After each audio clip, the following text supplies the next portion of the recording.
ನನ್ನ ಫ್ರೆಂಡ್ ವಾಣಿ ಕೊಟ್ಟಿದ್ರು ಅಂತ ಹೇಳಿಬಿಟ್ಟು ಪ್ಲ್ಯಾಂಟ್ ಮಾಡಿ ತೋರಿಸಿದ್ನಲ್ಲ ವಿಡಿಯೋ ಗುಲಾಬಿದು. ಇದು ನೋಡಿ ಹೊಸ ಚಿಗುರು ಬಂದು ಮೊಗ್ಗು ಬಂದಿದೆ ಆಲ್ರೆಡಿ.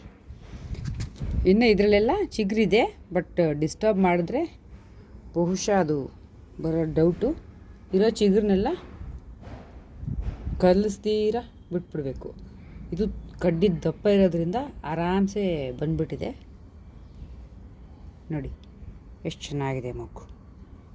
ಸೊ ಇದರಲ್ಲಿ ದಪ್ಪ ಹೂವು ಬಿಡೋದಿಲ್ಲ. ಇದು ಆ್ಯಕ್ಚುಲಿ ವೆರಿ ಬಿಗ್ ಫ್ಲವರ್. ಇದು ಈಗ ಸದ್ಯಕ್ಕೆ ಕಡ್ಡಿಯಿಂದ ಬಂದಿರೋದ್ರಿಂದ ಇಮ್ಮಿಡಿಯೇಟಾಗಿ ನಮಗೆ ದೊಡ್ಡ ಫ್ಲವರ್ ಸಿಗೋದು ಕಷ್ಟ. ಮೇ ಬಿ ಕ್ರಮೇಣ ಇದು ಬೆಳೀತಾ ಬೆಳೀತಾ ಗಿಡ ಸ್ಟ್ರಾಂಗ್ ಆದಮೇಲೆ ದಪ್ಪ ಹೂವು ಕಾಣಿಸ್ಬೋದು. ದೊಡ್ಡ ಹೂವು, ದಪ್ಪ ಮೀನ್ಸ್ ದೊಡ್ಡ.